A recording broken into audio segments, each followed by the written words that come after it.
Hello all of you. तो अब आ गया 20 फरवरी आपका साइंस एग्जाम। और ये कुछ टॉपिक्स जो आप लोगों को मन में मानना है कि ये सारे टॉपिक्स हम लोगों ने कंप्लीट कर लिए हैं कल तक, 19 तक आपके दोपहर तक ये सारा कंप्लीट हो जाना चाहिए। बिकॉज इवनिंग में कोई रश नहीं, कोई एकदम जिसको बोलते हैं बहुत हैरेसमेंट नहीं, एकदम इजीली आप प्रॉपर स्लीप ले पाओ। 10-11 बजे तक एकदम अच्छे से सो के सुबह थोड़ा बहुत डायग्राम और थोड़ा बहुत आप फॉर्मूलाज लेके 28 को एग्जाम देने पहुंच पाओ। रश नहीं। तो देखो, अगर फिजिक्स आप कर चुके हो तो उसमें क्या लॉज ऑफ रिफ्लेक्शन डन है? Yes.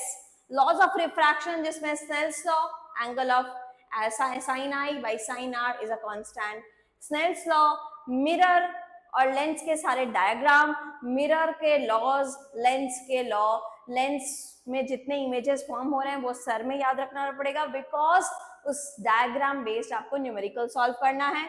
Mirror formula, lens formula के ऊपर सारे न्यूमेरिकल बेस्ड क्वेश्चन और उनसे रिलेटेड डायग्राम आप लोग को न्यूमेरिकल दे देंगे, उस न्यूमेरिकल से रिलेटेड डायग्राम भी आएगा कि hence draw the diagram of this from this data. मतलब जो डेटा रहेंगे, फोकल लेंथ यू दे दिया, वी दे दिया, एफ पूछा है, एफ दे दिया, वी दे दिया, यू पूछा है या वी दे दिया, उसके अकॉर्डिंगली आपको सोच के उस मिरर या लेंस के अकॉर्डिंग उस डायग्राम को बनाना पड़ेगा। मेक श्योर डायग्राम आप पेंसिल से बना रहे हो। Refractive index, refraction through rectangular glass slab, refractive index का पूरा पॉइंट वाइज अच्छे से याद कर लो। रिफ्रैक्टिव इंडेक्स का स्टेटमेंट क्वेश्चन कि why refractive index of this is 3.42, why refractive index of diamond is 2.42, justify the statement, या refractive index से एक न्यूमेरिकल बेस्ड क्वेश्चन। और रेक्टेंगुलर ग्लास स्लैब का आपका एक्सपेरिमेंट क्वेश्चन। पावर का फॉर्मूला, पावर में हम क्या यूज कर रहे हैं, फोकल लेंथ किस में होना पड़ेगा, मीटर में जाना पड़ेगा। पावर का यूनिट कब, कनकेव लेंस में क्या नेगेटिव साइन, कॉन्वेक्स में पॉजिटिव साइन। और एनसीईआरटी टेक्स्ट, इन टेक्स्ट और एग्जाम्पल कभी भी नहीं छोड़ के आपको जाना है। तो ये आपका लाइट का पूरा रहा। ह्यूमन आई में आपको डिफेक्ट्स ठीक से करना है। फार साइटेडनेस मतलब फार दिख रहा है, फार साइट हो रहा है, इसका मतलब नियर दिख नहीं रहा है। नियर साइटेडनेस, नियर दिख रहा है, फार नहीं दिख रहा है। तो मायोपिया, हाइपरमेट्रोपिया, प्रेस बायोपिया, इनको अच्छे से करके जाना है। उनका करेक्शन, उनका कॉजेस, उनका डायग्राम, उनका करेक्शन का diagram, refraction through a prism, prism का पूरा डायग्राम, और वो सारे theory question, twinkling of stars, stars twinkle क्यों करते हैं, उनको अच्छे से एक्सप्लेन करके नीचे उसका डायग्राम बनाना है। सनराइज, सनसेट, ठीक है। एटमॉस्फेयर में अगर हम लोग स्पेस में जाते हैं तो डार्क स्काई क्यों दिखाई देता है। तो ये सब कुछ थ्योरी क्वेश्चन जो हर साल का पैटर्न है सीबीएसई का देने का, तो उस ये तो डायरेक्ट क्वेश्चन है, इसको लर्न कर लो आप।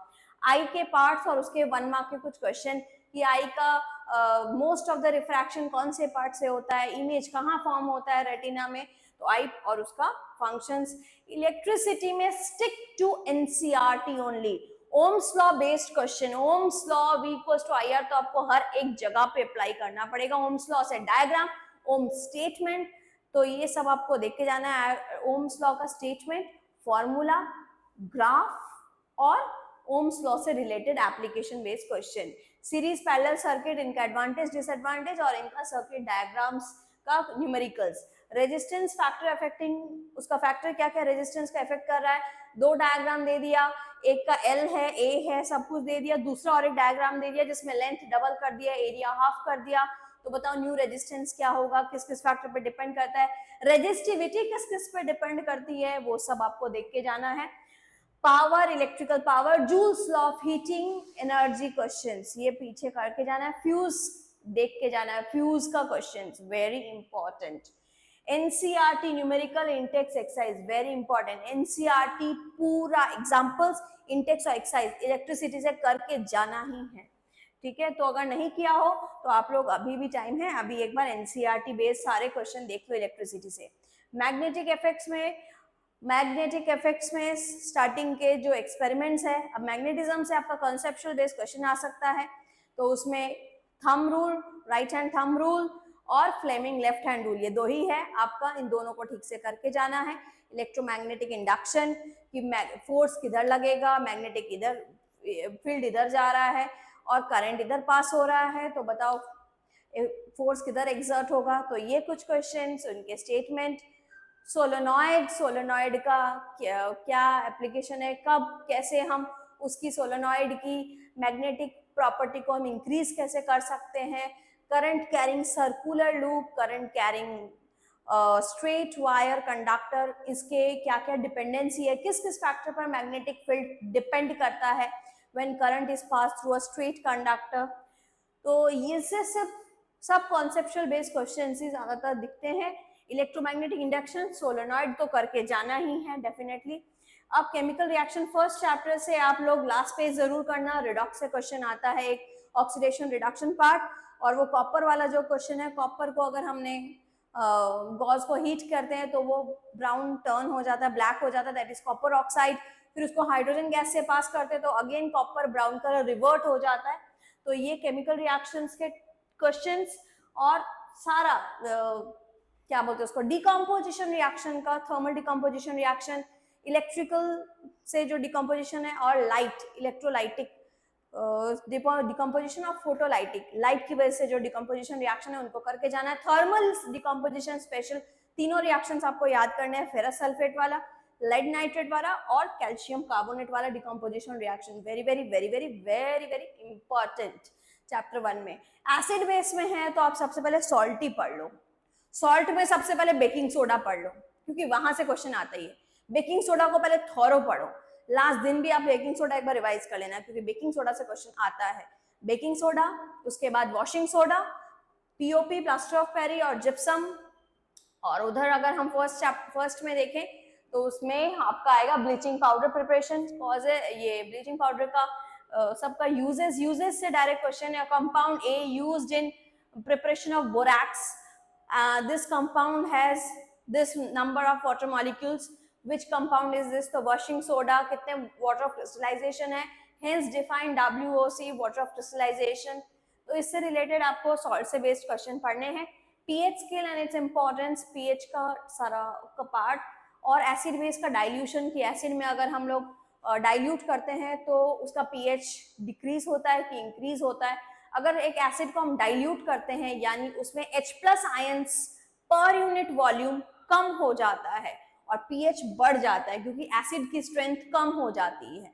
ठीक है, तो ये सब कुछ देखना है, बेकिंग सोडा, पीओपी, और सामने वाले एक्सपेरिमेंट को बेस्ड क्वेश्चन, स्पेशली जब एसिड मेटल से रिएक्ट करता है तो हाइड्रोजन गैस जो इवॉल्व हो रहा है वो डायग्राम आपको करना है, जिसमें पॉप साउंड वाला एक्सपेरिमेंट है कि how you will detect the presence of hydrogen gas.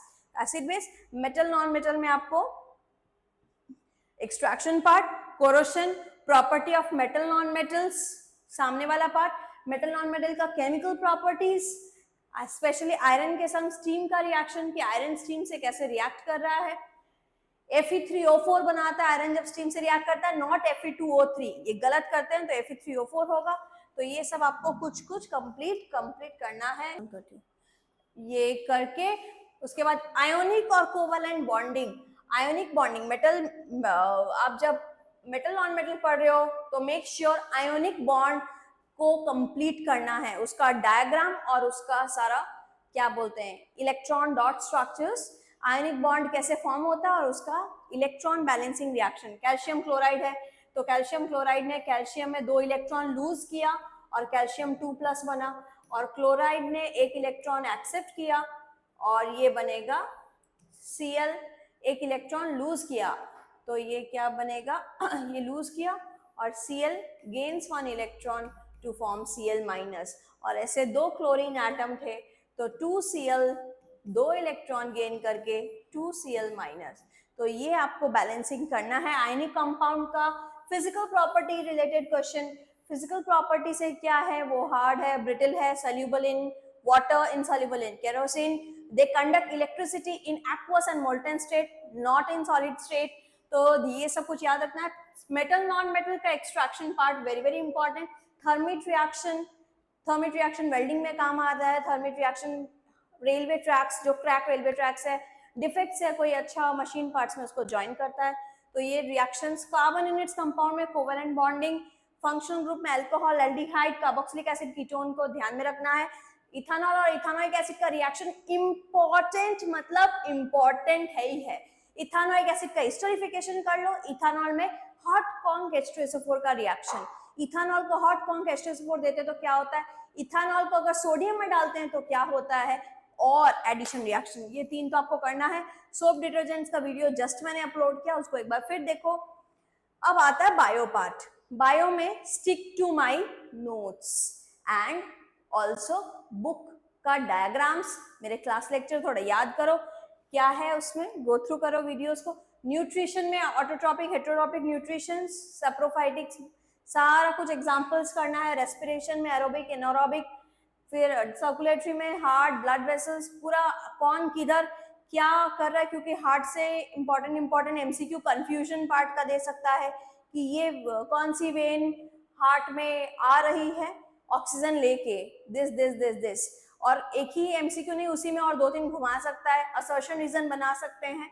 Excretion में नेफ्रॉन का डायग्राम, डाइजेस्टिव सिस्टम में सबके पार्ट, सारे ऑर्गन सिस्टम के। कंट्रोल कोऑर्डिनेशन में रिफ्लेक्स एक्शन, फिर प्लांट्स हार्मोन का सारा इंपॉर्टेंट हार्मोन्स का सारा फंक्शंस। प्लांट हार्मोन के बाद लास्ट टॉपिक हम लोगों का, वहां पे सारा हार्मोन्स, एनिमल हार्मोन का, एंडोक्राइन ग्लैंड्स का सारा हार्मोनल फंक्शंस। अब रिप्रोडक्शन पार्ट्स में असेक्सुअल और सेक्सुअल मोड ऑफ रिप्रोडक्शन, सारे एग्जांपल्स याद रखना कि which of the following undergo example of budding का, फ्रेगमेंटेशन का, ये सब करना। वेजिटेटिव प्रोपागेशन का important advantage, disadvantage. reproductive organ in humans, female and both male reproductive organs, STDs, sexually transmitted diseases, bacterial, viral, सब याद करना है, कंप्लीट करना है। हेरिडिटी इवोल्यूशन में, अच्छा इसमें एक फ्लावर वाला पार्ट भी है, तो फ्लावर वाला पार्ट में आपको ये देखना है unisexual flower, bisexual flower, cross pollination, self pollination कैसे हो रहा है, क्या क्यों हो रहा है। हेरिडिटी में लॉज कर लो, इनहेरिटेंस, सारे laws of inheritance, sex determination, blood groups. Blood groups पे इस बार क्वेश्चन आ सकता है, तो ब्लड ग्रुप का एक क्वेश्चन इन टेक्स्ट में है, वो कर लो कि is the following information is justifiable, मतलब जितना इंफॉर्मेशन है वो सही है कि नहीं, कि एक मैन है उसका ब्लड ग्रुप ये है, वुमेन है उसका ब्लड ग्रुप वो है, डॉटर का ब्लड ग्रुप ये है, क्या ये जो डेटा है वो इंफॉर्मेशन सफिशिएंट है। तो ये एक इंटेक्स क्वेश्चन, उसको कंप्लीट करो। एनवायरमेंट में आपको वही घिसा पिटा, वहीं पे ये स्टिक लिमिटेड है, इकोसिस्टम का part, food chain, food web, pyramid, 10% law, ozone, biomagnification, that's it.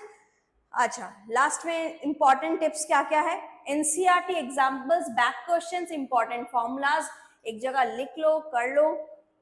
NCERT examples electricity का specially, practice previous year question and sample papers, अभी सैंपल पेपर का उतना टाइम नहीं है, पीवाईक्यू प्रैक्टिस करना है। Focus on diagram, go through numerical through electricity, light and magnetism, ठीक है, न्यूमेरिकल्स, इलेक्ट्रिसिटी, लाइट और मैग्नेटिज्म। अभी सिर्फ एनसीईआरटी पे स्टिक रहो और कहीं से इधर उधर से जाने की जरूरत नहीं है, माइंड डाइवर्ट मत करो, डाइवर्ट मत करो, कन्वर्ज करो, फोकस करो। और अभी ये कुछ फ्यू एडवाइस जो आप लोग को काम आएगी वो मैं बता देती हूँ। नंबर 1, सबसे पहले इंपॉर्टेंट एग्जाम एडवाइस नंबर 1, सबसे पहले आपको एग्जामिनेशन हॉल में क्वेश्चन ठीक से पढ़ना है, read question carefully, because CBSE में क्वेश्चन थोड़े ट्विस्ट एंड टर्न्स हो सकते हैं। इट्स इजी बट उस टाइम हम उस क्वेश्चन को कैसे पढ़ रहे हैं वो इंपॉर्टेंट है। एक ही क्वेश्चन में बहुत सारे पार्ट्स होते हैं, 2 क्वेश्चन है, हमने सिर्फ एक क्वेश्चन का आंसर लिखा है, this and justify, why and where, मतलब बहुत सारे क्वेश्चन एक क्वेश्चन में हो सकते हैं। तो उस चीज को एक माइंड में सेट रखो कि क्वेश्चन आपने पूरा कंप्लीट किया है कि नहीं। अगर एक ही क्वेश्चन में 2 पार्ट्स है तो आप 2 अलग अलग पार्ट्स में सुंदर प्रॉपरली प्रेजेंटेशन प्रॉपर होना चाहिए। Neat and clean paper maintain करना, पेपर को एकदम बहुत ज्यादा क्लमजी मत करना। भले ही हैंडराइटिंग जो भी है आपकी, अब तो आप हैंडराइटिंग अचानक से सुधार नहीं सकते, बट हैंडराइटिंग से भी ज्यादा इंपॉर्टेंट है आप कितना क्लियरली लिख रहे हो एक आंसर। हेडिंग्स, सब हेडिंग्स मस्ट है। बहुत ब्रॉड क्वेश्चन अगर है, अगर कोई लेंदी है जैसे ट्विंकलिंग ऑफ स्टार्स, ये आप पैराग्राफ लर्न किए हो तो ठीक है, तो बट पॉइंट वाइज अगर रहेगा, डिफरेंस आया तो टेबल बना के अगर आप दे रहे हो 2 कोई भी क्वेश्चन का कि ये है, डायग्राम से थोड़ा बहुत एक्सप्लेन करके की पॉइंट्स अंडरलाइन जरूर करना, की पॉइंट अंडरलाइन जरूर करना, नहीं क्योंकि क्वेश्चन जो एग्जामिनर है, जो चेक कर रहा है, वो ये चाहता है कि तुम्हारा पेपर एक बार में पढ़ते ही समझ में आ जाए कि हाँ उसने सब पॉइंट कवर किया है, ये की पॉइंट है, कवर कवर कवर, नीचे डायग्राम है, पास में रिएक्शन है, सब कुछ है, क्लियरली उस चीज को एक्सप्लेन करना। तो अंडरलाइन करना है की पॉइंट्स को, नंबर 1, नंबर 2 क्लियर हैंडराइटिंग में लिखना है, नंबर 3 क्वेश्चन नंबरिंग सबका प्रॉपरली देना, क्वेश्चन नंबर नहीं दिया मार्क्स कटेगा। तो क्वेश्चन 1 का ए का 1 कौन सा कर रहे हो, सेक्शन कौन सा है मेंशन करना। तो ये सब सोचो, तो कैसे परफॉर्म करना है आपको। All the best. और कल नींद अच्छे से सोना है, एकदम बढ़िया से सोना है, प्रॉपर हाइड्रेटेड रहो, पानी पीते रहो। साथ में मिलते हैं आपके एग्जाम के तुरंत बाद में है, कैसा हुआ एग्जाम, रिव्यू देना मत भूलना। Thank you.